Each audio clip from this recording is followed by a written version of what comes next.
سلام وقتتون بخیر بچه‌ها. دانیالم دوست شما. میخوام بهتون امروز یه مبحثی رو درس بدم که به نظر من بچه‌هایی که دارن رشته تجربی درس میخونن باید این موضوع رو بلد باشن، چه دهم باشن، چه 11 چه 12.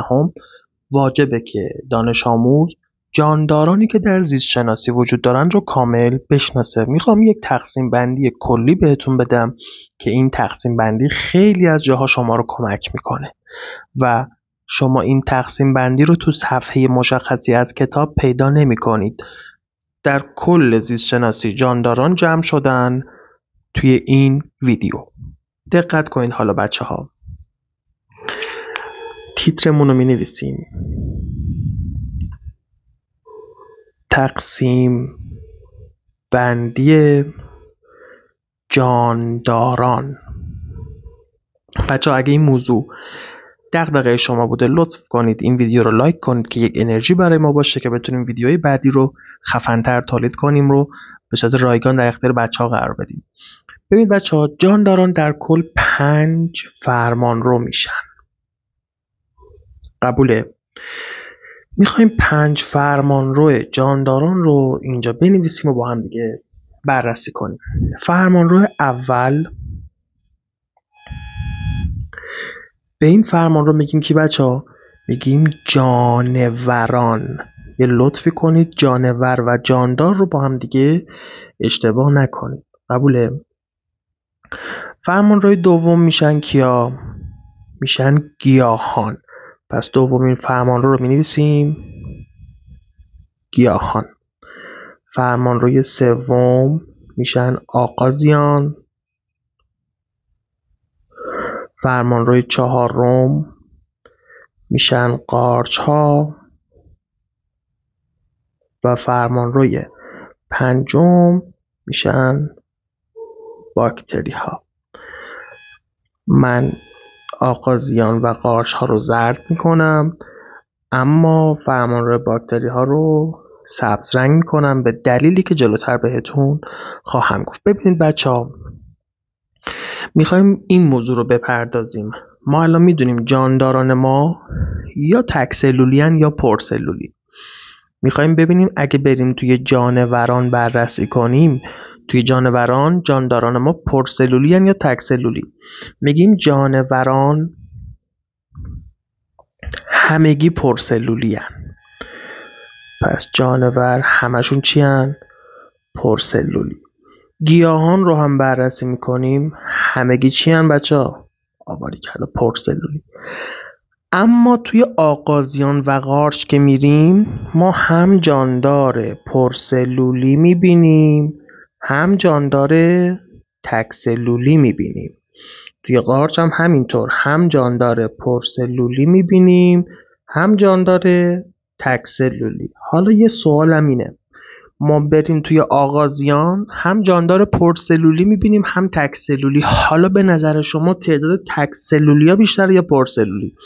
میگیم توی آغازیان تعداد تک سلولی ها بیشتر از پرسلولی، یعنی جانداران آغازی که تک سلولی هستن بیشترن از جانداران آغازی پرسلولی. توی قارچ ها عکس این قضیه است، یعنی قارچ های پرسلولی بیشترن از قارچ های تک سلولی. و باکتری ها همگی چی هن بچه ها؟ آباریکلا تک سلولی هستن. این از اینجای کار. حالا جانوران رو اگه بخوایم یک کم با جزئیات بیشتر تقسیم بندی کنیم، جانوران ما یا میشن بی مهره یا میشن مهره دار. بچه ها من قراره تو ویدیو هام اصل موضوعی که شما باید بلد باشید رو بدون هیچ حاشیه‌ای در کمترین زمان با بیشترین کیفیت بدم به شما. نه قراره شما رو بکشونم این ور اون ور. یعنی یه دانش آموزی که بخواد نتیجه بگیره فقط با همین ویدیوهای من میتونه نتیجه بگیره. فقط کافیه که یه کاغذ داشته باشین و یه خودکار مطالبی که براتون می‌نویسم رو بنویسید. شک نکنید شما رو میرسونم به اونجایی که دلتون میخواد. ادامه. جانوران مهره دار میگیم کیا میشن؟ ماهی ها، دوزیستان، خزندگان، پرندگان و پستانداران. پس ما چند تا دسته مهره‌دار داریم؟ 5 دسته مهره‌دار داریم. حالا بریم بچه ها با هم دیگه گیاهان رو بررسی کنیم. این رنگ سبز تیره رو برای گیاه انتخاب کنیم. بچه ها میگم گیاهان ما یا میشن ساده یا میشن گیاهان پیشرفته. گیاهان ساده بچه ها حواستون باشه دانه ندارند، اما گیاهان پیشرفته دانه دارن، یعنی دانه دارن. حالا ساده های ما کیان؟ خوب دقت کنید. خزه و سرخس ها میشن ساده، اما پیشرفته همون کیا میشن؟ بازدانه و نهاندانگان. نهاندانه. خب گفتیم دیگه خزه دانه نداره، سرخس هم دانه نداره، اما بازدانه خب مشخصه بازدانه دانش میگه بازه، دانه داره. نهاندانه دانش نهانه، اینم دانه داره. حالا از لحاظ آوند اگه بخوایم بررسی کنیم خزه آوند نداره، اما بقیهشون آوند رو دارن. حواستون به این قضیه لطفاً باشه. یعنی هر جانداری که نگاه کن دانه دارد قطعاً آوند هم دارد. قبول؟ اما نمیتونیم بگیم هر کسی که آوند دارد قطعاً دانه دارد. نگاه کن سرخس استثناش میشه. حالا از اون سمت میتونیم بگیم هر کسی که دانه ندارد قطعاً آوند ندارد؟ خیر، بازم سرخس استثنا میشه. اما میتونیم بگیم هر کسی که آوند ندارد قطعاً دانه ندارد. این رو بی زحمت بشناسید. حالا بچه ها نگاه کنید خوب. از قارچ ها یعنی اینجا تا جانوران، هر چی توی این فضایی که مشخص کردم شما میبینید، همه اینا چی هن؟ یوکاریوتن. یعنی جانور، اینا که هایلایت زرد کردم، جانور، گیاه، آغازی و قارچ، همه اینا رو چی میگیم؟ میگیم شما یوکاریوت محسوب میشید. اسم دیگه یوکاریوت چیه؟ هوهسته‌ای. قبول؟ من توی تدریس هام یوکاریوت رو با این نماد اختصاری نشون میدم. خلاصش میشه یوک. اوکی؟ حالا چه ویژگی دارن یوکاریوت ها؟ بچه ها هسته مشخص دارن، اندامک های مشخص دارن. الان از همینجا ازتون سوال میکنم شما جواب بدین. یوکاریوت ها همگی پرسلولی هن. صحیح یا غلط؟ میگی غلط. چرا؟ چون ما قارچ تک سلولی داریم، آغازی تک سلولی داریم. قبوله؟ میگم تو یوکاریوت ها به هیچ وجه پرسلولی دیده نمیشود. غلط. جانور پرسلولی، گیاه پرسلولی. اشتباه. قبوله؟ میگم یوکاریوت ها ممکنه توشون هم تک سلولی باشه هم پرسلولی. صحیح.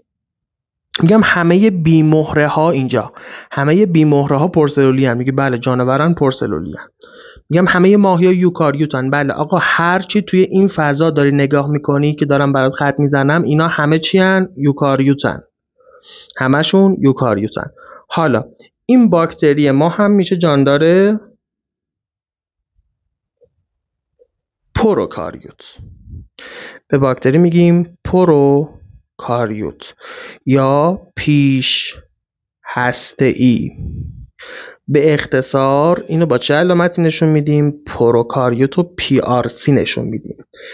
ویژگی‌هاشون چیه بچه ها؟ پروکاریوت ها هسته مشخصی ندارن، اندامک ندارن. بچه ها همینجا یه سوال ازتون میپرسم جواب بدیم. میگم هر جاندار پروکاریوتی اینا قطعاً تک سلولیه. میگه بله پروکاریوت میشه باکتری و باکتری تک سلولیه. حالا اینجوری بگم هر تک سلولی باکتریه. میگی نه اینا آغازی تک سلولی، غار تک سلولی، اما دیگه پروکاریوت نیستن. پس نمیتونیم بگیم هر تک سلولی پروکاریوت. قبوله؟ حالا سوال بعدی. میگم هر جاندار پرسلولی قطعاً یوکاریوته. بله من اگه پرسلولی ببینم که اینجا هستن فقط اینا قطعاً یوکاریوتن. حالا میتونم بگم هر تک سلولی قطعاً پروکاریوته؟ خیر. نگاه کن این تک سلولی و این یوکاریوت شدن. میگم هر پروکاریوتی تک سلولیه، اما هر تک سلولی پروکاریوت نیست.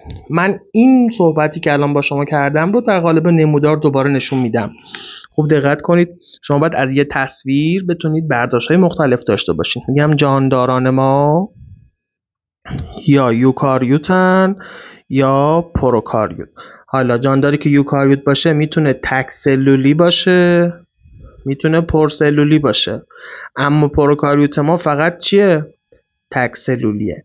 از یه نگاه دیگه میگم جانداران ما یا تک سلولی هن یا پرسلولی هن. حالا میگم من اگه جاندار تک سلولی ببینم ممکنه پروکاریوت باشه، ممکنه یوکاریوت باشه، اما اگه پرسلولی ببینم فقط چی میتونه باشه؟ یوکاریوت میتونه باشه. بچه امیدوارم که از این ویدیو لذت برده باشین. این ویدیو خیلی شما رو کمک میکنه این تقسیم بندی.